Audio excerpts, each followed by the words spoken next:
একটা ছোট গ্রামে থাকত দুই বোন, বড় বোন মায়া আর ছোট বোন নীলা।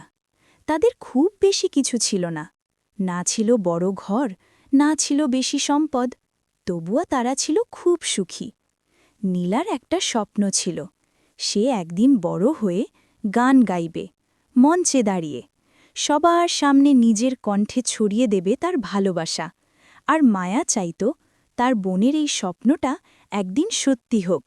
কিন্তু তাদের পরিবার খুব গরিব ছিল, গান শেখার জন্য কোনো টাকা ছিল না। তাই মায়া চুপচাপ একটা ছোট কাজ শুরু করল। প্রতিদিন একটু একটু করে সে টাকা জমাতে লাগল। একদিন মায়া নীলার হাতে টাকা দিয়ে বলল, তুমি গান শেখা শুরু করো। নীলা অবাক হয়ে গেল, তার চোখ ভরে গেল পানি দিয়ে। সেদিন সে বুঝতে পারল তার বোন তার জন্য কত কিছু করেছে। কয়েক বছর পর নীলা সত্যি একজন ভালো গায়িকা হয়ে উঠল। মানুষ তার গান শুনে মুগ্ধ হয়ে যেত। কিন্তু সে কখনো ভুলেনি তার স্বপ্নের পেছনে কার হাত ছিল। তার বোন তার সবচেয়ে বড় শক্তি।